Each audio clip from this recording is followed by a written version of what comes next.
Hey, and welcome back to Joe on Joe. It's me, your host, Joe Slepsky, and this is the G.I. Joe podcast, where every week we listen to and watch every episode of G.I. Joe together and comment on it Mystery Science style. And this week, I am very pleased and very happy to get a guest, a friend of mine that we've been dancing around and getting on the show for quite a while, and that's entirely on my shoulders, TJ. He's a musician. He's a super talented guy. He's a professional musician. He's a comics creator. He's a producer.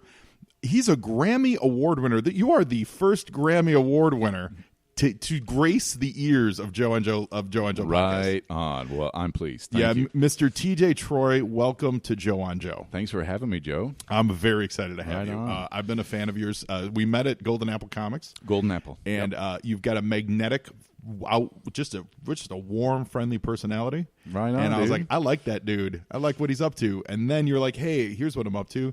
I'm a great musician, and I also create comic books, and I meld them together for musical comic book synthesis. And I was like, that's everything that I love.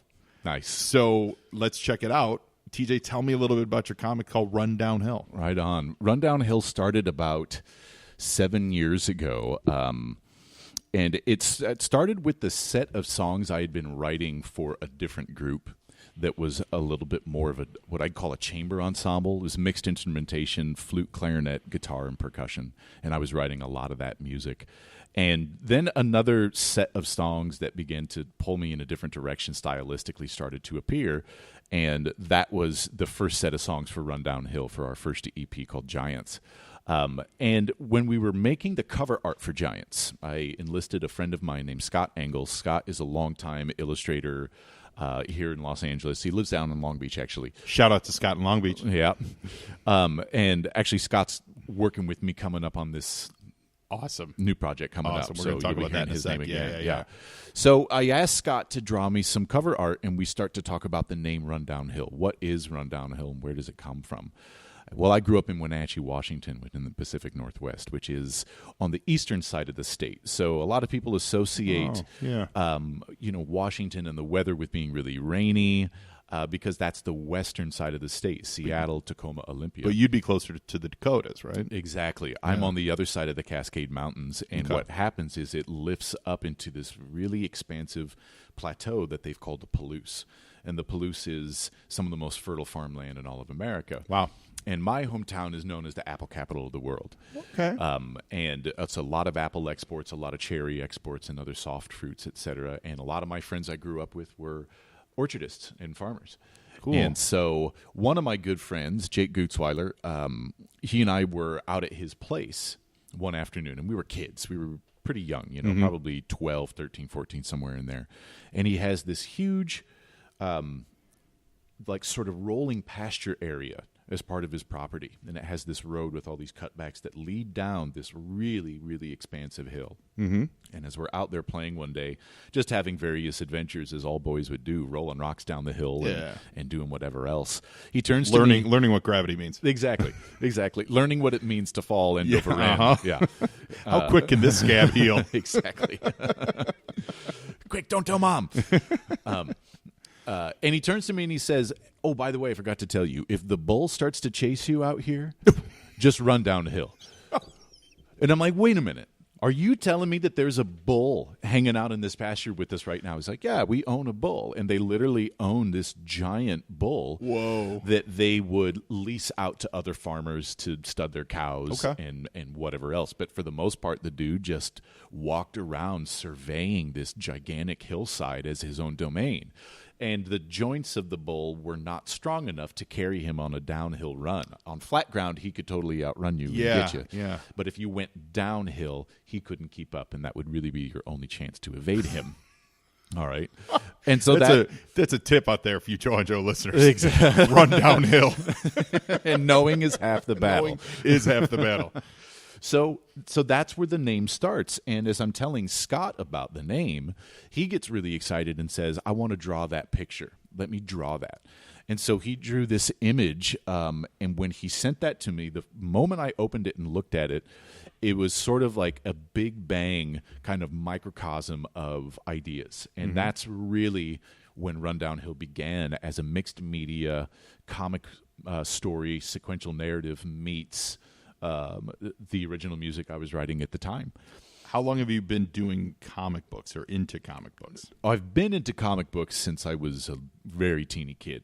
You know, I read comic books pre-kindergarten. In fact, my very first instance of the written English word is on the pages of a Superman comic book. Awesome. The do first you actually know which one? Have you ever been able to trace that back? No, I have it. I have it here at the house. I could show you. Yeah, and I should say we're at a beautiful loft space studio. Yeah, your place in the hills overlooking Dodger Stadium, Chavez Ravine. It's Mount Washington. Mount Washington. Yeah, yeah.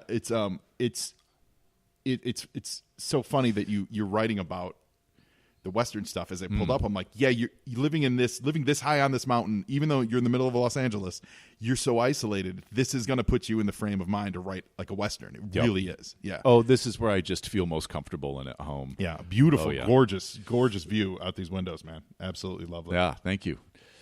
I lived in Hollywood for about 9 years, and that was an adventure, and I really enjoyed it. I loved living in the city and was really in the thick of things, enjoyed every minute of it. But when this became available to come live out here, I jumped at it as quick as I could. Sure. Yeah. Because it's a multi-purpose space. I can live, I can work, I can have rehearsals, I can do concerts here. Sometimes I do. Well, let's talk. Sure. Let's talk music. So you've won a Grammy. You said you was with the band Partch. It's called Partch. That's Partch. correct. In 2015 for a 2014 release. Correct.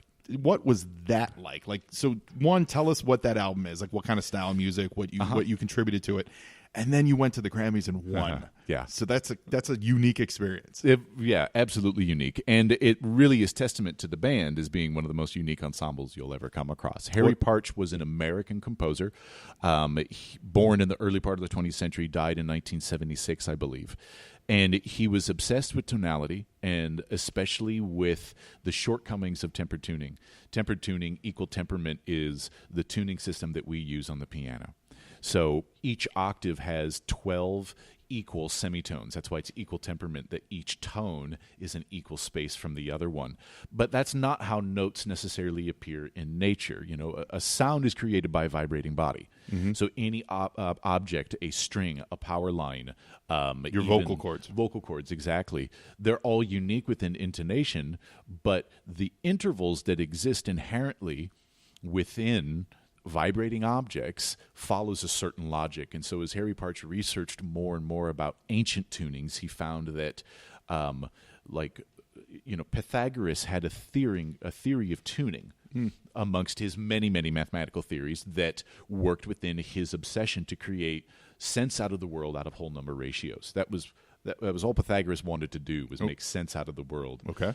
And the right triangle drove him crazy because it wasn't a whole number ratio, and he couldn't describe it as such. He had to use the square root, and that of course is the basis of his theorem. Right? Yeah. So Harry Partch's world, as he developed it, instead of the octave having only 12 notes, his had 43 notes. And so this is what we call microtonal music, because some of his notes, the spaces between each one, sound just so sublime and so minimal you don't even know if he's maybe committed to changing the pitch, right? They're very tight together. He had to invent his own instruments to play this music. You can't play this on the piano. You can't play it necessarily on a guitar or a fretted instrument that is fixed with an equal temperament. So he built primarily percussion and stringed instruments. He does use vocalists, and so I sing in the band. My instrument is the bass marimba, and these instruments are works of art. You know, they're all the original instruments are museum level pieces.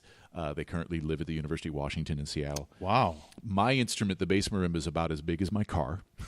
Holy cow. And I literally stand on a bench to get up to the playing level. And I play with all manner of different implements. I play with mallets and sticks. I sometimes use my hands. And the other instruments are just as wild and just as unique, and all to play this 43 per octave tuning. That's wild. But you said he passed away in the 70s? Correct. And was this a band he put together and then it has survived over the years? Or explain what Partch is exactly today. So our band is taking up the mantle, as it were, of recreating his instruments. And so he left us with blueprints, and he wrote a couple of wonderful treatises, one of them being Genesis of a Music, which I can show you a little later if you want to see it. Yeah. It's literally a set of blueprints of how he built each instrument and how he came up with the tuning concepts per instrument.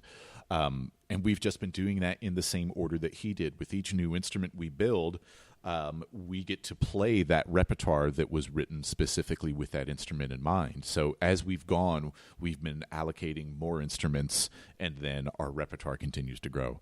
I love it. Well, TJ, we're going to play some music from Partch right now so our listeners can hear this, because I've never heard it, especially as you describe it. It sounds fascinating. So it's out of this world. Yeah, so here's a track from the Grammy Award-winning Partch.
That was amazing. Are you still playing with them?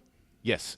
We're actually in the middle of recording the follow-up album right now, which we're really excited about. It has a lot of brand new music. It has a brand new instrument on it that hasn't appeared on at least our recordings.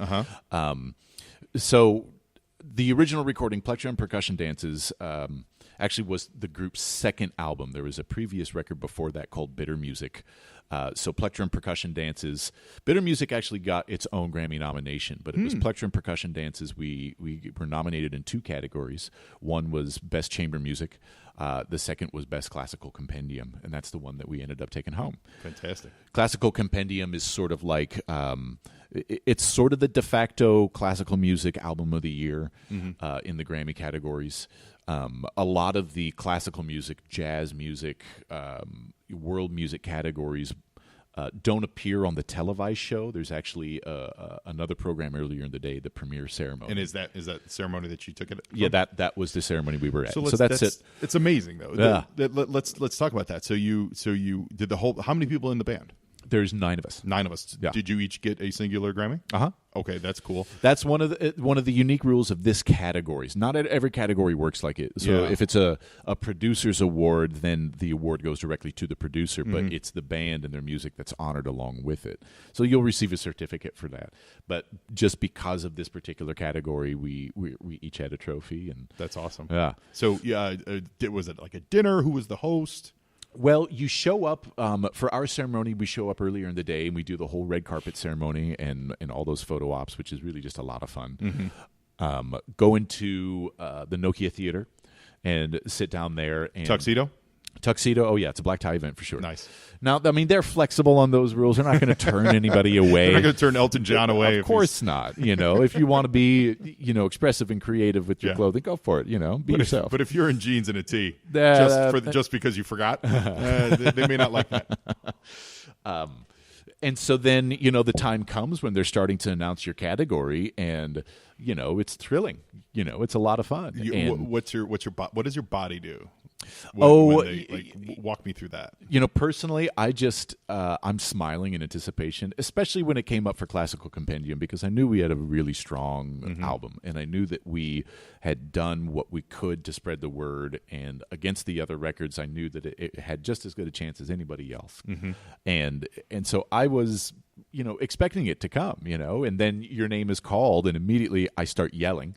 It's just kind of a knee-jerk reaction. I just yell. And, of course, that makes everyone else's head in the audience just whipping like, especially who's this dude yelling? In the classical category, where everyone's like, oh, that was lovely. That's a lovely, yeah! So we all go up on stage, and our music director, John Schneider, gave a really wonderful acceptance speech. We go backstage, and then starts a series of media obligations that you have. And you get basically a handler, someone who is going to take your group, and they say, okay, follow me. We're going to take you through a series of different rooms now. And you go underground, the Nokia Theater, which is connected through tunnels and office space, et cetera, to the rest of LA Live in the Staples Center. Okay. So there's a lot of private dressing rooms that are down there. And there's a lot of rehearsal space and cafeteria space, or I should say catering space. It's not really a cafeteria area, but so when the Logan's Run-esque apocalypse happens, or, exactly, you can go to Staples Center, or Fallout Center. We're all going to be living in there. Yeah, and be living in those underground dressing rooms. You're really going to enjoy it. The food is fantastic. Awesome. Yeah. Me, you, Kobe, we're all going to be perfect. It's going to be delightful. Yeah. So they take you from room to room, and in different rooms there's a group of 30 or 40 journalists, and this is all for print media. You go to another room, and this is all online media, and then there's a radio room, and there's several different photography rooms. And so they take you through this series of just appearances, and they need to ask questions and get photos and hear more about you, take more official looking photos, etc. And then they let you go, and you can either go back and rejoin the rest of the ceremony that's still going on above you, or they recommend you go get something to eat because it's a long day. Yeah. So we go, we eat, and then we have tickets, of course, for the televised event, which is at the Staples Center. And as nominees, everybody gets an allocation of tickets along with that, and they're amazing seats. They really take care of you, especially if you're going to be honored that day. They want you to be up front and close. Do they recognize you then during the televised porch? No, the main one? The people who are sitting on the floor, those are the people that you're going to see being interacted with mostly with the television audience. But do they do one of those? Do they do one of those montages where they're in the earlier? I know they do it in the Oscars. Where in an earlier presentation, these people won. Did they go through that for you guys? They did with a couple of the categories, not with ours in particular, but they do recognize a few people from the earlier ones.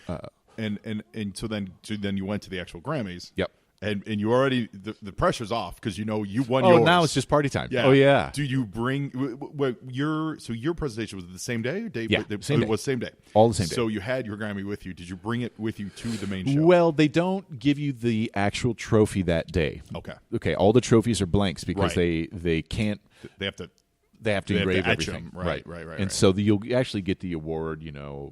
Sometime later they issue those out and you go get them. Did you mock one up with tinfoil? I did grab one as we were walking off the stage. Everyone's kind of standing around like, can't believe this just happened, and not knowing what to do. And I just grabbed the trophy real quick, and I walked over to this woman. What's her name? Christine. She is the head of the board of trustees for the Grammy Foundation, and she not only introduces the entire program and says congratulations to everyone who's here, but then she herself stands backstage and shakes every winner's hands. That's cool. And so she's there for hours. So I just grabbed the trophy really quick and just snapped a really quick selfie with that. Who presented you with the Grammy? Who was the person? Gosh, you remember? I don't even remember. That part of it's all a blur. Yeah. That part of it, because your name is coming and you're looking at your name. I mean, you're in the Nokia Theater, and they have these massive teletrons and things. It's like you're in the Dallas Cowboy Stadium or something, and you're just looking, and there's all of a sudden your group, and it's up there, and this is very real. And that's for me when it actually set in. Yeah, this is actually an extremely big deal. Before that, it's not that I downplayed it, but I didn't let my hopes get up too high. Did it open? Did you find that it opened doors for you? And how fast did you change your social media presence to Grammy Award winning TJ Troy? Oh, it happened over a period of time. I didn't rush out and change anything necessarily. It has opened a lot of doors. It takes some time for that to happen. Mm-hmm. There's such a thing as the Grammy going to work for you to an extent. Obviously people love to hear the story about it. They want to hear the music that's associated along with it. And that's what's most important to me is I want people to hear what our work has been about, because that's been the most important part of the entire journey for us. Award or no award, the work itself is still exceptional. Of course. That's what I want people to know about. So that has given us opportunity to speak to a larger audience, which of course is amazing. So Partch went last year to Philadelphia and New York for a series of concerts and recordings with a saxophone quartet called the Prism Sax Quartet. Cool. That record we recorded with them just came out earlier this year. Where's Partch located? Are you all in LA area? Or? Yeah, in fact, we rehearse right in this room. Oh, you do? Great, yeah. One of these days, I'll have you over when the entire array of instruments is set up. We would love it. Or if do you guys play like local shows? Yeah, each year we do a series of concerts at the Red Cat Theater. I was going to say, it's got to be outside because you've got an instrument the size of a car. Well, Red Cat it's a very versatile space. It can accommodate us very nicely. We've generally played that theater once a year for the past 15 years. Yeah. Other places locally, we've played at California Plaza. We've played at LACMA a number of times. In addition to doing other Southwest tours, other appearances out on the East Coast, like I described. I've got a friend who's in the Youngblood brass band. I'm not sure. Oh yeah, follow, like New Orleans. Are you familiar with them? I've heard the name. Yeah. And I'm going to have him on the show sometime soon. He's a good friend, but they're located all over. So you're lucky that you guys are all here in LA because getting together to rehearse for them is always a pain. It's always a challenge. It's always a struggle, but the music's great. So I'm looking. I can't wait to see you guys live. Cool. And we'll have you out next time we play in town, man. Absolutely. Yeah. Consider it done. Now let's talk G.I. Joe. Let's do some Joe. So you said yes. You grew up with some G.I. Joe. I did. Yeah. Talk about that. What? So you did you have the toys? Did you have a comic book? What was it? I had toys. I was a big toy freak, man.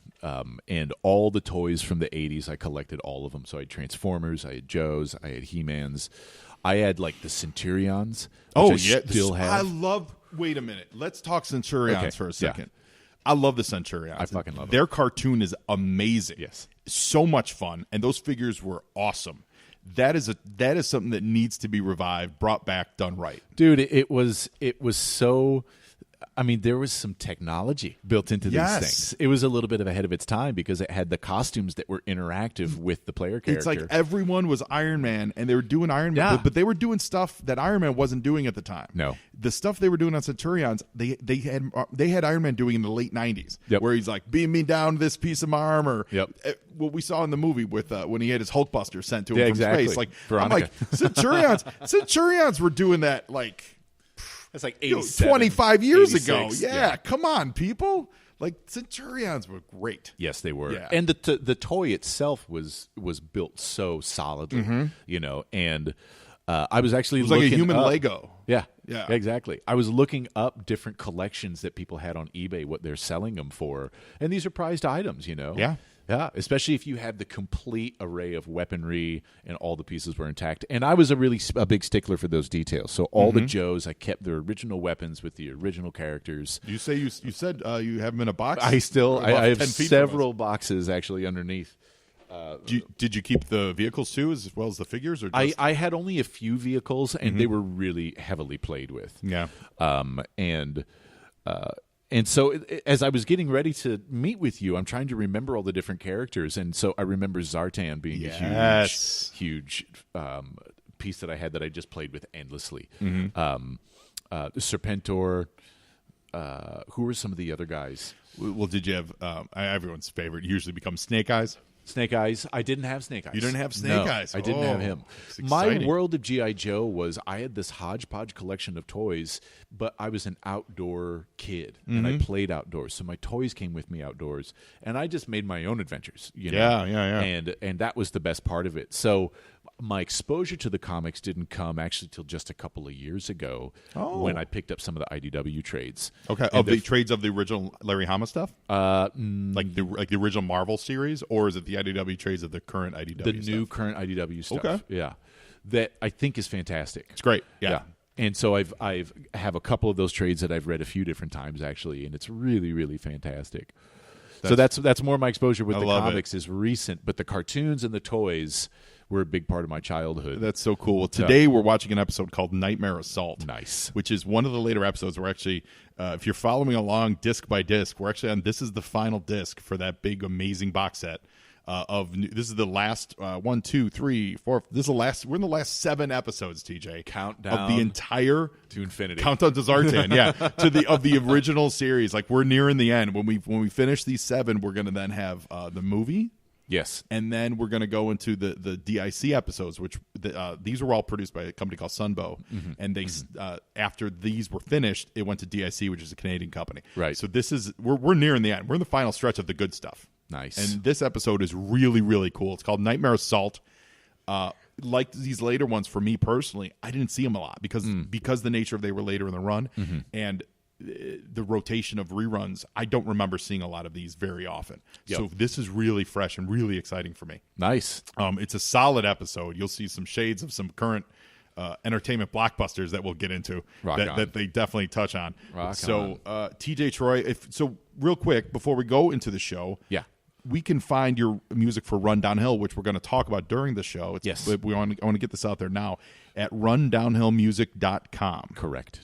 And we're going to talk, once the show starts, we're going to talk about what that project is, what it means to you, and how it came to be. Rock on. And if you want to follow me, you can find me on social media at JoeOnJoePod. That's at Twitter and Facebook and Instagram. And send me an email to joeandjoepod@gmail.com. Let me know what you think of the show. If you want to be a guest on the show, we have remote guests all the time, and we love doing it. So, TJ Troy, professional musician, comic book creator, producer, friend. Let's watch G.I. Joe's Nightmare Assault. Go, Joe. Okay, so I mean, this is amazing. So as we watch this opening, though, you tell me, are you seeing any figures or vehicles that you had? Oh, I do see a couple of them. Oh wait, they just drove by. There's the I have him, the guy with the beachhead or shipwreck, Serpentor. That's Serpentor. Yeah, I had the G.I. Joe buggy. Oh, the Ostriker. Yeah. With come with. Who'd that come with? Was it Footloose? No, not Footloose. No. Crankcase? Crankcase was the Ostriker driver. Yes, it was. We don't talk enough about Crankcase. We don't talk enough about Crankcase on the show. Crankcase was awesome. He was pretty cool. Yeah. He was like Footloose's less high cousin. Did you ever see, I'm just looking at Destro, did you ever see the Robot Chicken episodes where they go back, Michael Moore interviews? Oh, no, not that. I've seen a bunch of the Robot Chicken Joe stuff. They've done so much good G.I. Joe comedy with that. They have Michael Moore go back and interview characters. Check this out. Nightmare Assault, written by Marv Wolfman. You're a comic book guy, so this is perfect. You know Marv Wolfman. Absolutely. Crisis on Infinite Earths. The New Teen Titans. Yep. Marv's an amazing comic book creator. So this show is really good. It's really well written and super fun. We open up with Iceberg, the Joe Snow Trooper. He's kind of frozen in the snow.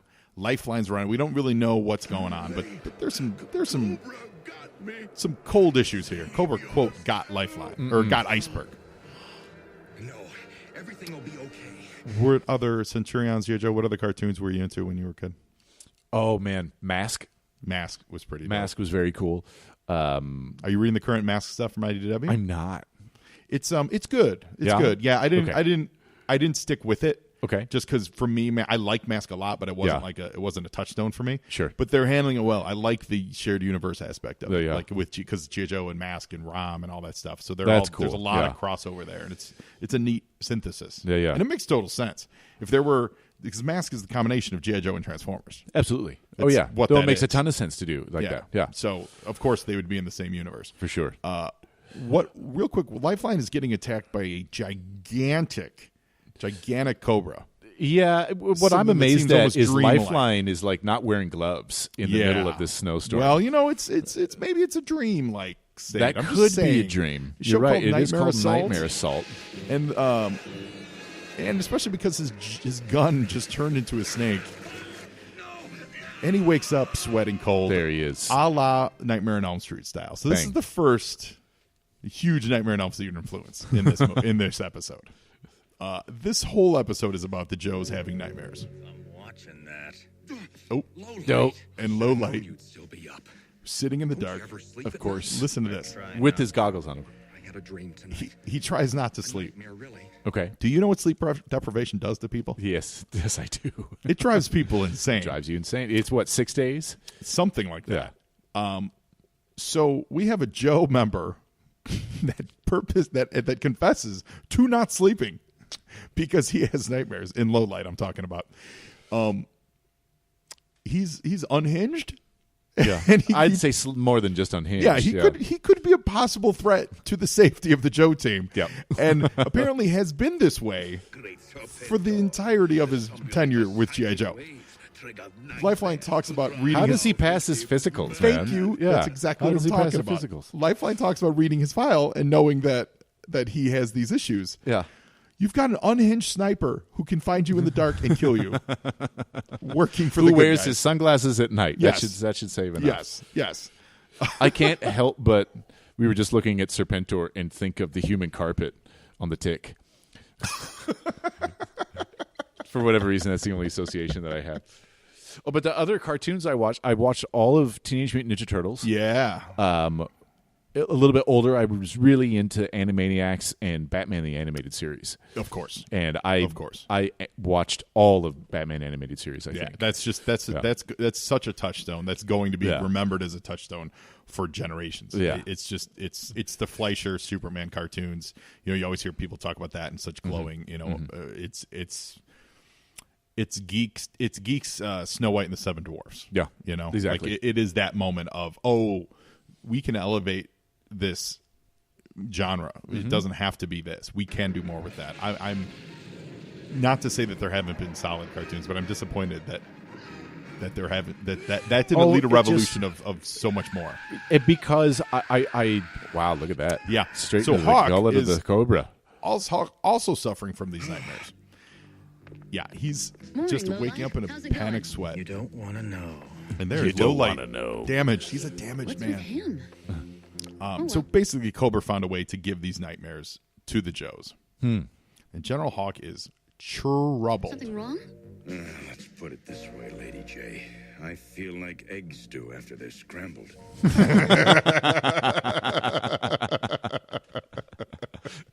Oh my god, That's awesome. That's so good. So run downhill to your comic book. Yeah. Let's talk about it from a literal perspective, and then we'll talk about like some of the secondary things. You've published it as some single issues, right? There's some digital aspects to it, and you've almost always included, or is it always included like barcodes to scan to grab some of your music that accompanies it?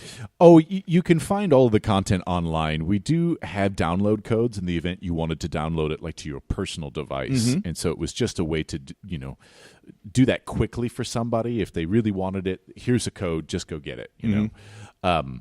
But we've released 4 books so far, 2 ashcan books, which are just, ashcan size 16-page issues, and then 2 full-length books that have accompanying CDs.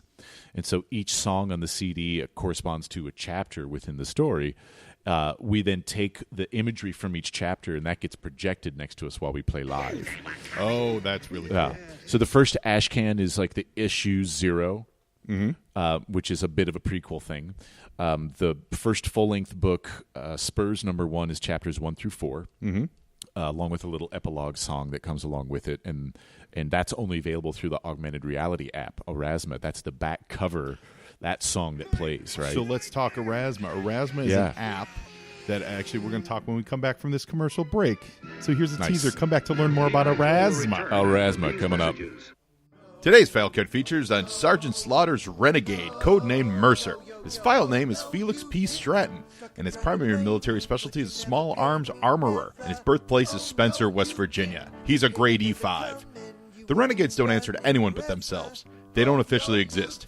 They can function with very little restraint, but if they are compromised, they're on their own. Mercer was the only Cobra Viper that ever defected to the Joes and survived. He had joined Cobra for the adventure and the promise of material gain, but soon grew dissatisfied with the Cobra philosophy. He escaped Cobra Island by hotwiring a hydrofoil and outrunning his pursuers across the Gulf of Mexico. Mercer is proficient with all Cobra small arms and explosive devices. Quote, Mercer found his true home with the Renegades. He gets 3 meals a day, a warm place to sleep, and a chance to shoot at Cobras. Mercer's pretty awesome, and longtime Joe on Joe listeners know that we identified Mercer in an earlier episode. In the episode Gray Hairs and Growing Pains, there is a very prominent Viper who has a buzz cut just like Mercer and is blonde just like the Mercer file card. Not necessarily the Mercer figure, but the Mercer file card. And he takes a real shining to the Joes. In my headcanon, ladies and gentlemen, that was Mercer. And after that run-in with the tiny baby Joes, he decided, I need to join the Joe Squad. I need to sign up with someone who's going to fight for justice, and that someone was Sergeant Slaughter. I like Mercer quite a bit as an action figure. He looks like he's still wearing Cobra Viper gear, but removing all the Cobra sigils and stuff. I believe he had a Cobra with a cross through it on the cartoon. Looks pretty great. One of Slaughter's Renegades came with a 3-pack with Red Dog and Taurus. Obviously featured in the movie quite a bit. He had a nasty attitude. He's everything that I dig. So I love it. Mercer Felix P. Stratton. It's a great name as well. We salute you.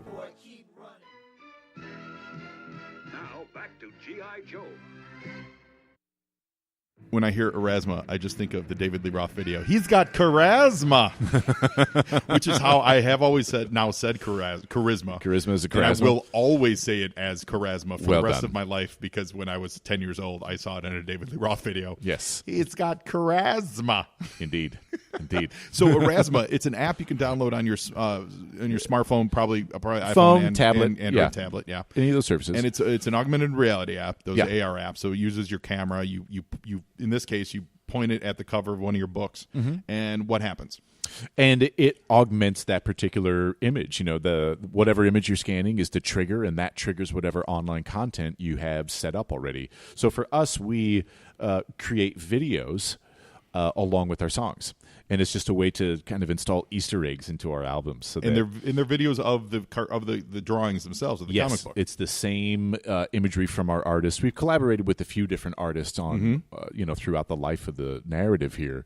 So it's neat to see how we can work and manipulate each artist's imagery into making what I call like shadow puppetry animation. You know, it's not cartoon style. Like, you know, with the G.I. Joe cartoon, we're watching hundreds, if not tens of thousands of animation cells one at a time, right? Just flickering by.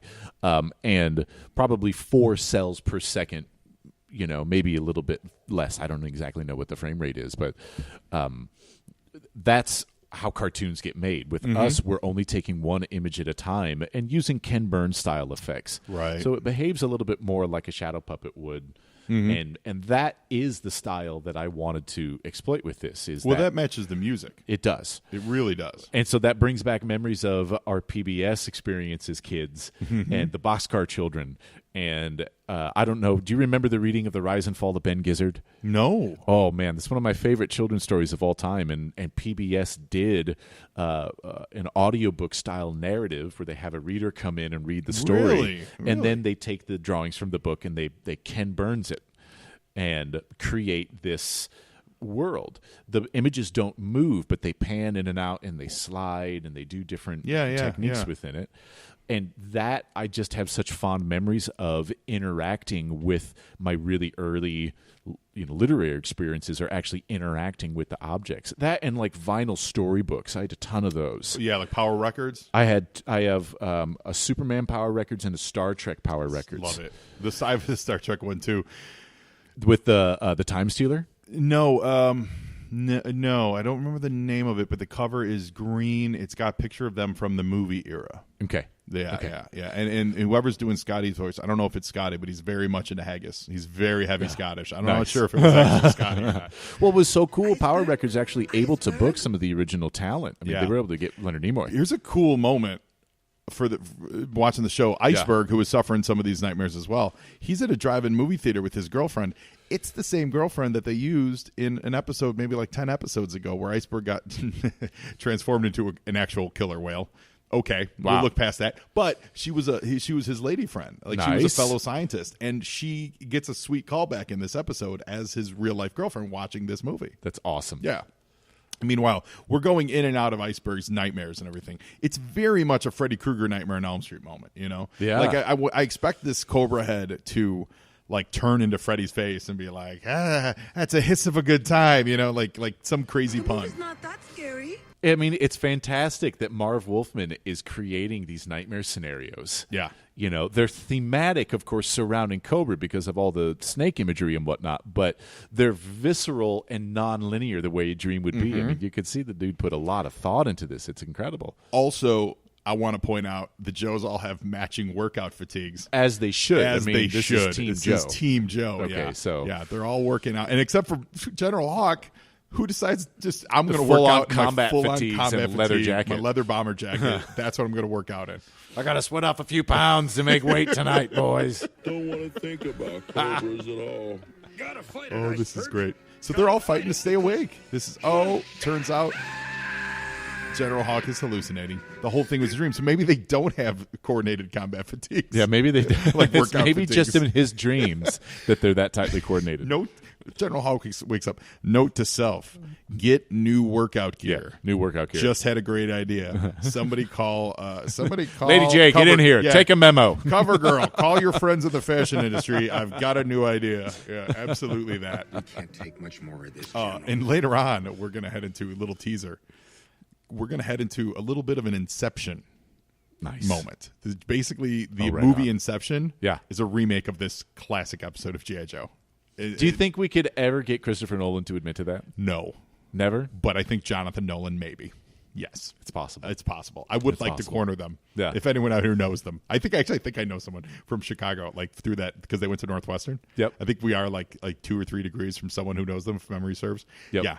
I want to show them this episode and be like, you tell me this isn't about Inception, and I will call you a liar.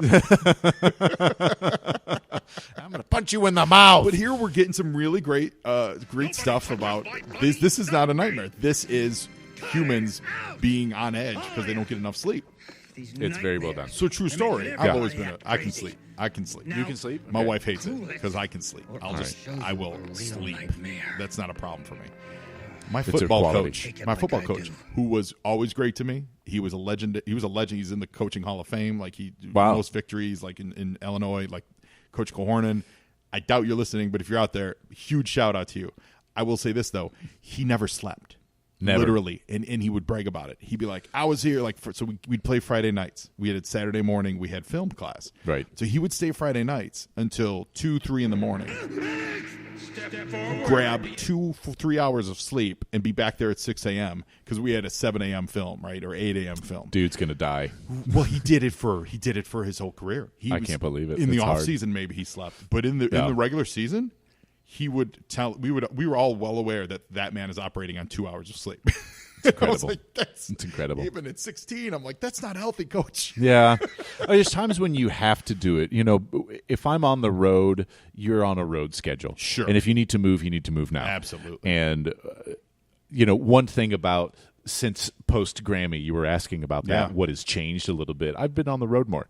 You know, there's just more opportunity to go out and share music with people. And Well, you were in China, or do you have a trip coming up? I have another trip coming up. I'll be in China for about 2 weeks towards the end of October, right after Kamikaze. What do you do when you go to China? I have a couple of friends that I visit. We do different showcases and concerts and whatnot. And That's I want more about that. We're going to commercial. Hey there, Joe on Joe listeners.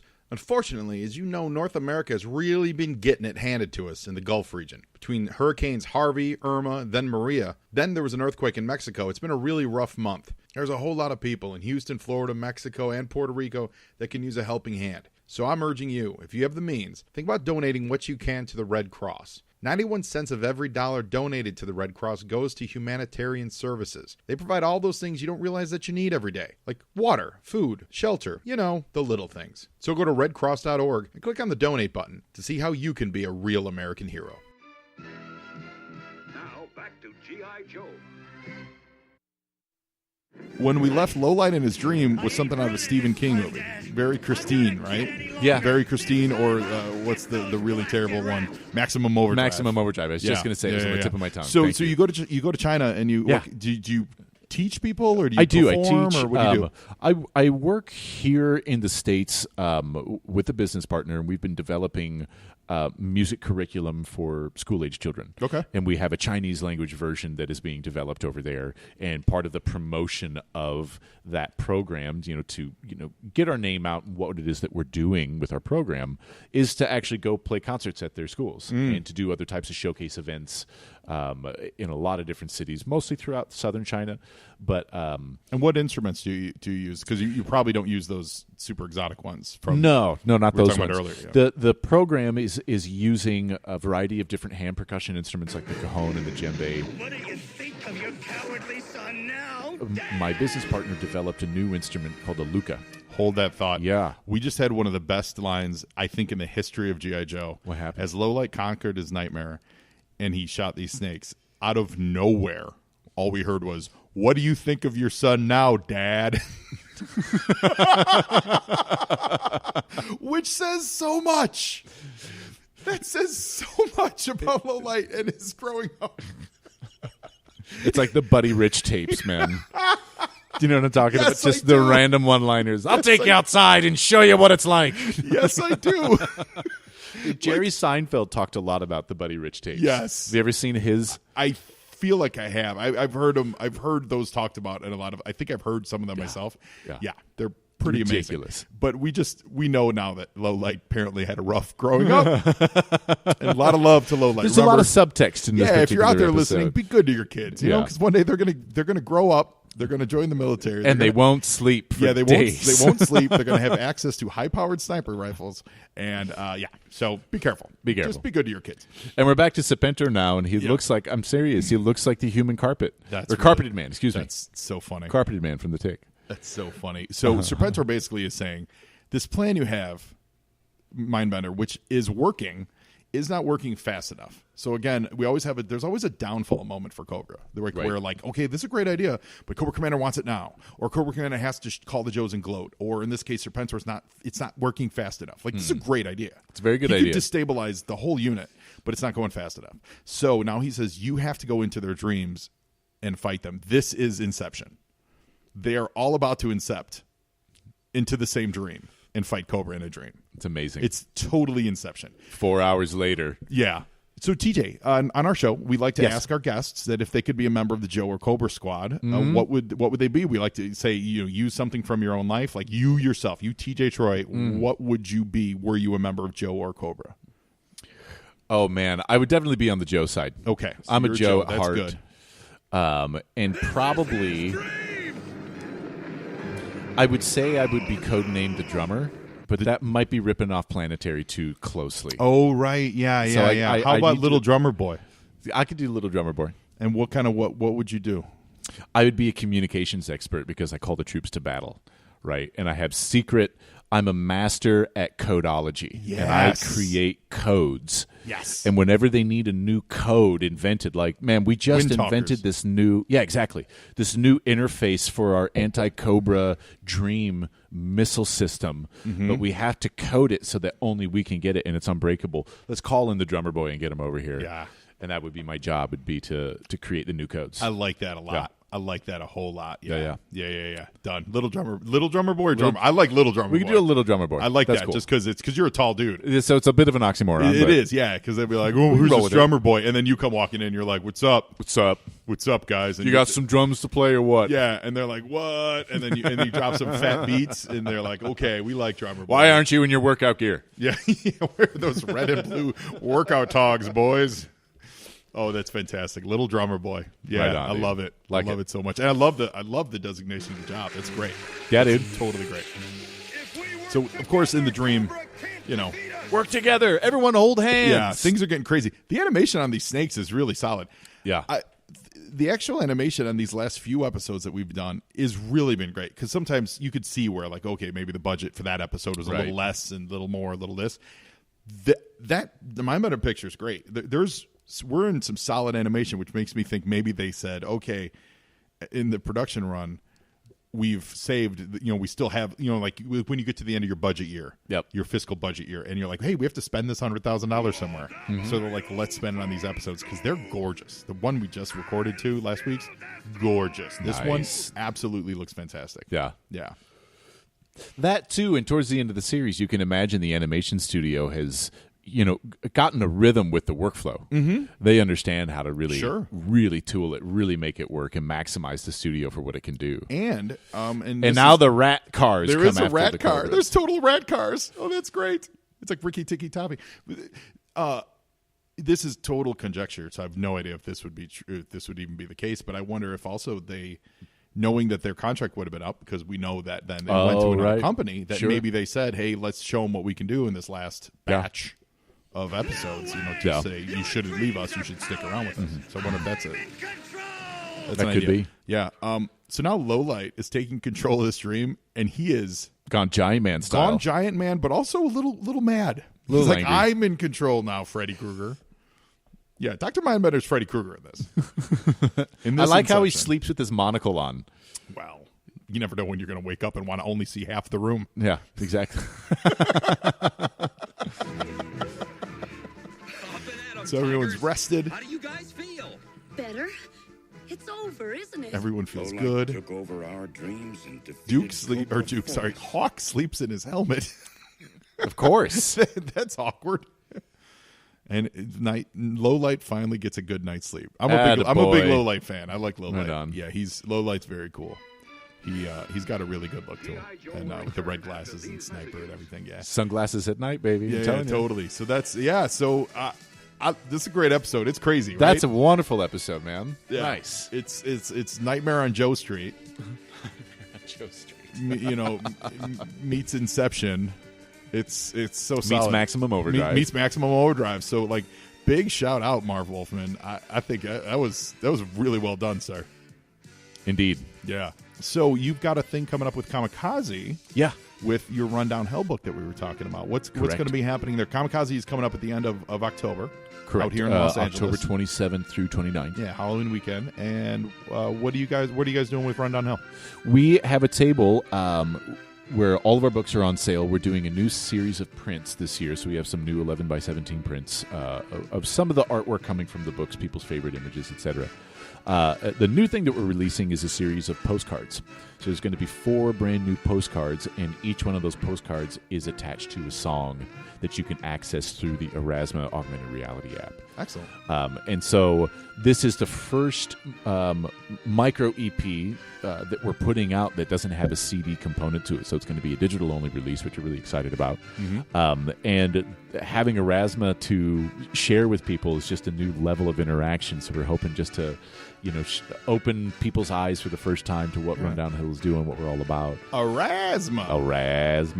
So now to find it, you go to Erasma, you download the app, and then you do a search for Rundown Hill. Correct. So the only workaround with Erasma, you do have to create an account. It's a totally free account.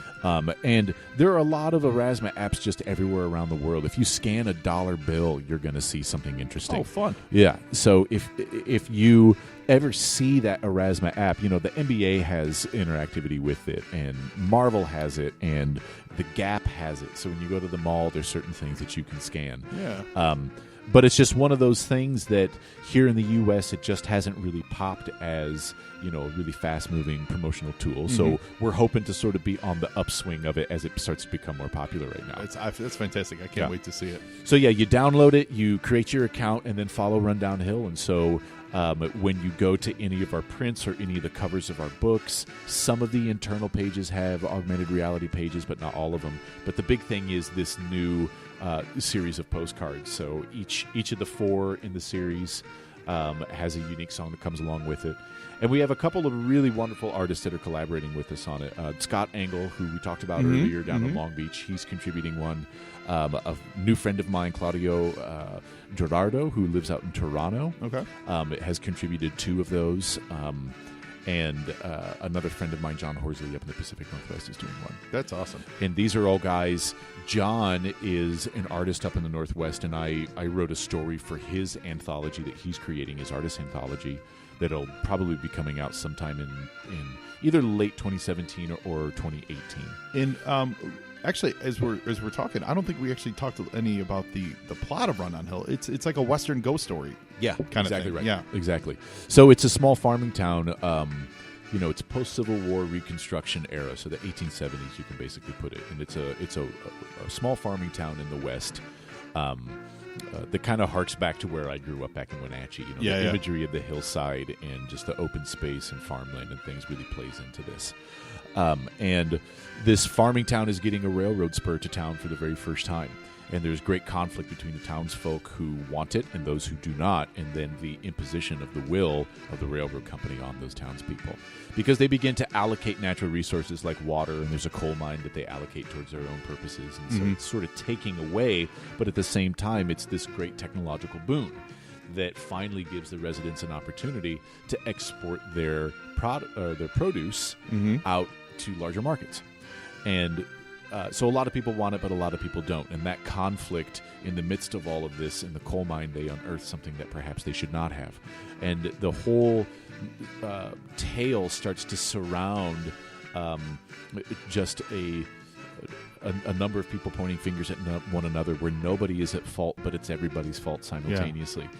And what happens is people begin to spontaneously combust. Oh, okay.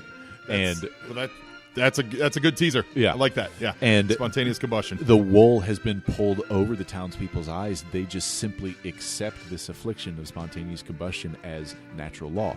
And their senses become dulled, and they don't know why it's such a struggle to understand. But everybody who's coming to town just finds themselves stuck and mired in this town, and at any moment people just burst into flames for different reasons. That's awesome. So there's this whole mystery that surrounds this, and our characters need to go through and live their lives in the midst of this, because work still needs to be done, and families need to be raised, and people fall in love, and people have conflict in the midst of all of this, because life at all times must continue to go on. That's so cool. Will you go to rundownhillmusic.com to learn more about that? If you're in Los Angeles or going to be out here for Stanley's Kamikaze 2017, get to TJ Troy's table and get yourself a copy of those new postcards with the Erasma AR app. And when you're on the internet, check me out at Joe on Joe Pod, Instagram, Facebook, and Twitter. Send me an email, joeandjoepod@gmail.com. TJ Troy, thank you so very much for being a part of the show. Joe, thanks so much for having me today. Welcome to the Joe and Joe family, my friend. On. Go, Joe. And now you, Joe, and Joeing is half the battle. 2, 3. No, I love to cook, but I don't do the dishes. And I'm pleased that you would break my bread, but I don't understand money. Well, I'm glad you're here, 'cause the meal needs the sharing. And so long as you eat not all that you take, then I don't got no problem.